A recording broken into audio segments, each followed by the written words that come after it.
ओम नमः शिवाय मित्रों, हर हर महादेव। शनि देव के बाद यदि कोई व्यक्ति किसी से डरता है तो वो राहु देव हैं। अगर किसी को पता चल जाए कि जन्म कुंडली के अंदर राहु खराब है या राहु की महादशा अंतरदशा चल रही है तो उसके पैरों के नीचे से जैसे ज़मीन खिसक गई हो, ऐसा उसे लगता है। क्योंकि वह सोचने लगता है कि अब तो मुझ पर मुसीबतों के पहाड़ टूटने वाले हैं। ऐसा क्यों है? ऐसा इसलिए है क्योंकि राहु जब व्यक्ति को बनाने पर आए तो एक छोटे से व्यक्ति को, एक रंक व्यक्ति को राजा बना दें, और जब राहु अपनी खराबी पर आए तो एक सिंहासन पे चढ़े हुए राजा को भी भिखारी बना सकते हैं। इतना ज़्यादा प्रभाव है राहु महाराज का, और भली भांति सब लोग इस बात से परिचित भी हैं। तो यहाँ पर हम आपको कुछ राहु संबंधित ऐसे उपाय बताएंगे जो बड़े ही सटीक हैं, प्रभावशाली हैं और हमारे खुद के प्रयोग किए गए हैं। दोस्तों, सबसे पहले तो आप समझ लीजिए कि कैसे पहचानोगे कि राहु खराब है। राहु की खराबियाँ कई रूपों में दिखाई देती हैं। जैसे व्यक्ति हमेशा भ्रम में रहे, वास्तविकता से कटा कटा रहे, और जो वास्तविकता है, जो ज़िंदगी का सच है, उसे स्वीकार ना कर पाए। एक उलझी हुई दुनिया में रहे, कहीं भी किसी के पास जाकर बैठता है तो उसका मन करता है कि मैं यहाँ से उठ जाऊँ और कहीं और जाके बैठूँ, किसी और से मिलूँ। और जब कहीं नई जगह जाता है तो वहाँ भी उसका मन बहुत देर रुकने का नहीं करता। ये राहु की खराबी है। मन में उलझन, डिप्रेशन की शिकायत, इसके साथ साथ मन के अंदर बुरे बुरे ख्यालात आना या ऐसी बातें सोच लेना जो कि बहुत ज़्यादा नकारात्मक हैं। राहु की खराबी जब सिर चढ़ के बोलती है तो बहुत सारे लोग इस प्रकार की भावनाएं भी मन में ले आते हैं कि उनका पति या उनकी पत्नी या बच्चा अगर स्कूल से या अपने कार्यस्थल से अगर देरी से घर लौटते हैं तो वो ऐसी ऐसी भावनाएं मन में ले आते हैं कि कहीं उनके साथ कुछ गलत तो नहीं हो गया है। ये राहु की खराबी है। और अगर मैं इसकी डीपली चला जाऊँ, बहुत ज़्यादा गहराई में चला जाऊँ, तो वो लोग इस बात को अच्छे से समझ सकते हैं जो इस चीज़ से गुजर रहे हैं कि जब आप पूजा करने बैठते हो तो पूजा तो आप करते हो, लेकिन उस पूजा में एक डर होता है आपके अंदर कि कहीं कोई देवी या देवता आपसे रूठ ना जाए, नाराज़ ना हो जाए, इसलिए आप पूजा कर रहे हो। अगर आप डर के साथ पूजा करते हो तो ये भी राहु की खराबी है। मित्रों, जिनका बिल्कुल पूजा में मन नहीं लगता वह भी खराब राहु वाले व्यक्ति हैं, और जो पूजा डर के करते हैं वह भी खराब राहु वाले व्यक्ति हैं। जिनके मन में पूजा करते समय गंदे ख्यालात आते हैं, और ये ख्यालात इस लेवल तक बढ़ जाते हैं कि जिस देवता की वे पूजा कर रहे हैं उसी को लेकर के उसके मन में गलत ख्यालात आ जाते हैं। और ये बात बहुत गहराई की है, क्योंकि हमने प्रत्यक्ष रूप से उन लोगों से बात की है जो इन चीज़ों से गुजरे हैं। मित्रों, किसी व्यक्ति को अगर ऐसा लगता है कि उसके कान के अंदर कुछ ना कुछ चलता रहता है, कोई बात कर रहा है या कोई आवाज़ आ रही है या कोई गाना उसके कानों में गुनगुन बज रहा है, राहु की बहुत बड़ी खराबी है। इसके साथ साथ दोस्तों, डिप्रेशन यदि बहुत हद तक बढ़ गया है तो ये राहु की पूर्ण रूप से खराबी है। किसी भी चीज़ का भ्रम पैदा होना, ताले को बार बार खींच के लगने के बाद ताले को खींच खींच करके देखना, ये भी राहु की खराबी है।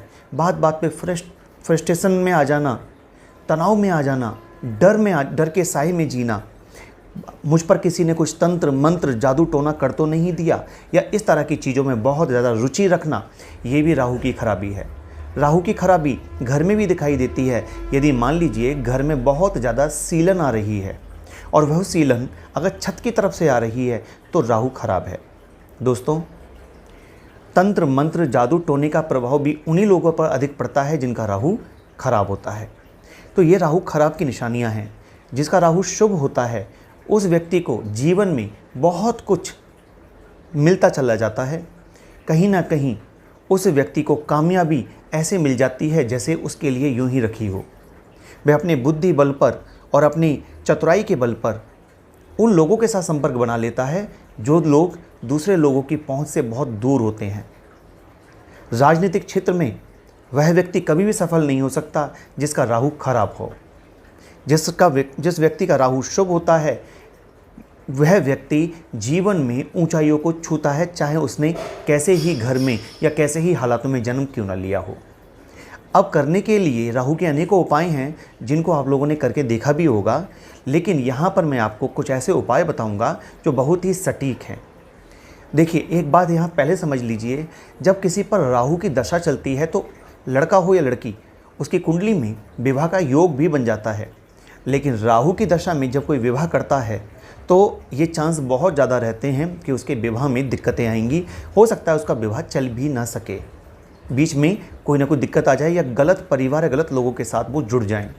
तो ये ध्यान रखने वाली बात है कि राहु की दशा चल रही है तो राहु को शुभ और अशुभ तोल लेना बेहद ज़रूरी है। साथ ही साथ जो लोग प्रॉपर्टी लेना चाहते हैं, कोई व्यापार शुरू करना चाहते हैं, तो जब राहु की दशा चल रही होती है तो ऐसे में बहुत जल्दबाजी होती है, बहुत जल्दी लोग आपसे जुड़ते हैं, बहुत जल्दी कोई काम स्टार्ट होता है। और अगर बहुत जल्दी कोई काम स्टार्ट हो रहा है तो समझ लीजिए इसमें कोई ना कोई 19-20 बात ज़रूर है।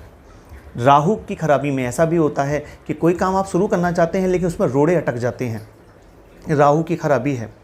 बिजली के उपकरण खराब होना, ये भी राहु की खराबी है। तो मित्रों, खराबियाँ आपने समझ ली, अब अच्छाइयों को बस एक बार में समझ लीजिए। यदि आपने अपने नाना जी का सुख प्राप्त किया है और वो दीर्घ आयु रहे हैं, या आपने अपने ससुर जी का सुख प्राप्त किया है और वह दीर्घ आयु हैं, तो आपका राहु पॉजिटिव है। ससुराल के साथ यदि आपके संबंध अच्छे हैं तो आपके राहु पॉजिटिव हैं, और आप सफलता की सीढ़ियाँ चढ़ रहे हैं तो आपके राहु पॉजिटिव हैं। आपके शत्रु पैदा होते हैं लेकिन आपका कुछ बिगाड़ नहीं पाते, आपके राहु पॉजिटिव हैं। मित्रों, यदि किसी समस्या में फंसते ही समस्या का समाधान आपके दिमाग में आ जाता है तो आपके राहु पॉजिटिव हैं, अच्छे हैं।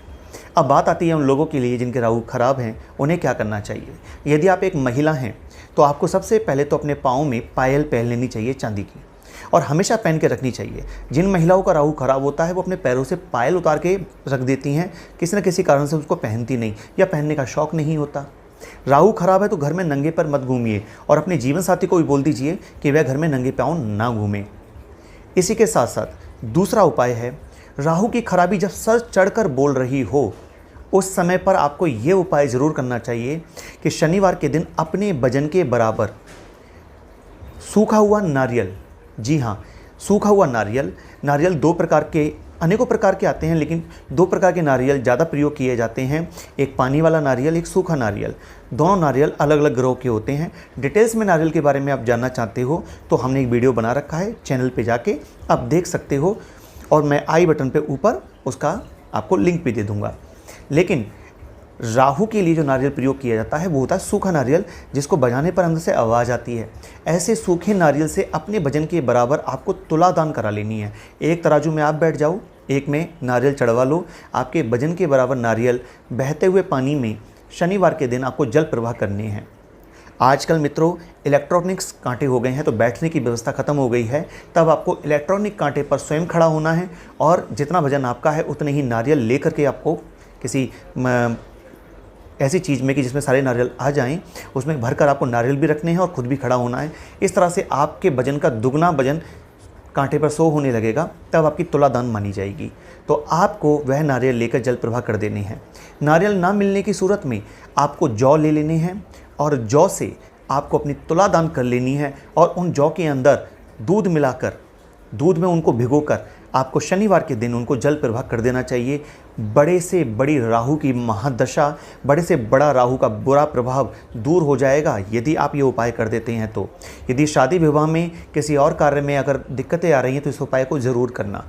अब जिन लोगों के पास में धन इतना नहीं है कि वह इस उपाय को कर सकें, क्योंकि थोड़ा सा ये उपाय महंगा तो पड़ता ही है, उन लोगों के लिए मैं एक सरल उपाय, लेकिन प्रभावशाली, सरल के मतलब ये नहीं है कि वो प्रभावशाली नहीं होगा, एक सरल और प्रभावशाली उपाय बताता हूँ। आपको माँ तारा, जो 10 विद्या में से 10 महाविद्या में से माता तारा जी का 108 नाम का स्तोत्र या फिर 1000 नाम का स्तोत्र, यदि आपके पास समय कम रहता है तो आप 108 नाम पढ़ लीजिए, और यदि आप पूर्ण श्रद्धा के साथ करना चाहते हो, उपाय में प्रभाव देखना चाहते हो, तो माता रानी के 1000 नामों का प्रतिदिन आप पाठ करिए। कहाँ से मिलेगी? इस वीडियो के डिस्क्रिप्शन के अंदर लिंक दे दूंगा, वहाँ से जाकर के आप उसको देख लीजिएगा। फ्री है, वेबसाइट खुल जाएगी एक, और उस वेबसाइट पर आपको वह नाम मिल जाएंगे, वहाँ से ले लीजिए, प्रिंट आउट करा के रख लीजिए, और प्रत्येक रोज़ 1000 नाम या 108 नाम का आप श्रवण करिए, तब आपको जो है इसके रिजल्ट प्राप्त हो जाएंगे। इसी के साथ साथ और प्रभावशाली उपाय सुन लीजिए। राहु की चलती हुई खराब दशा के अंदर आपको टेंसू के फूल, पलाश के फूल, जिनको होली के समय हम इस्तेमाल करते हैं होली खेलने के लिए, ऐसे पुष्प आपको बाज़ार से ले लेने हैं और उन फूलों को लेकर के थोड़ा सा गौमूत्र, बाज़ार में रेडीमेड में मिल जाता है, अगर आप गौमूत्र डालना चाहते हैं तो अच्छी बात है, नहीं डालना चाहते तो कोई बात नहीं, केवल पुष्प लीजिए, बाज़ार से सूखे फूल मिल जाते हैं पंसारी के पास से, वह लेकर के अपने नहाने के पानी में थोड़े से फूल डाल दिया करिए। जब वह रंग छोड़ देंगे आपके पानी के अंदर, उसके बाद उस जल से आप प्रत्येक रोज़ स्नान करना शुरू कर दीजिए। राहु का जो प्रभाव है वो ख़त्म होना शुरू हो जाएगा। मित्रों, इसी के साथ साथ यदि आप प्रत्येक शनिवार को एक ही सूखा नारियल अगर अपने ऊपर से एंटी क्लॉक 7 बार उतार करके पीपल के पेड़ या शनि मंदिर में भी चढ़ाते चले जाओगे और यह उपाय आप पूरे 1 वर्ष तक कर लोगे तो भी राहु के दोषों से आप बच जाओगे। मित्रों, बहुत सारे उपाय मैंने आपको दे दिए जो कि बहुत सटीक और कारगर हैं। इनमें से कोई भी उपाय जो आपको सही लगे, सरल लगे, सस्ता लगे, आराम से आप कर सको, उसे आप कर लीजिएगा। यहाँ तक वीडियो को देखा है तो कमेंट में जाके ओम नमः शिवाय ज़रूर लिखिएगा। कोई सवाल है या कोई सुझाव है तो कमेंट में बताइएगा, जवाब ज़रूर मिलेगा।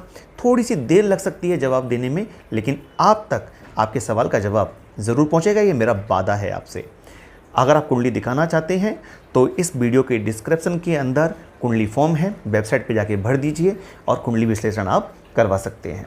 मिलते हैं नई वीडियो में नई जानकारी के साथ, तब तक के लिए विदा लेता हूँ। ओम नमः शिवाय, हर हर महादेव।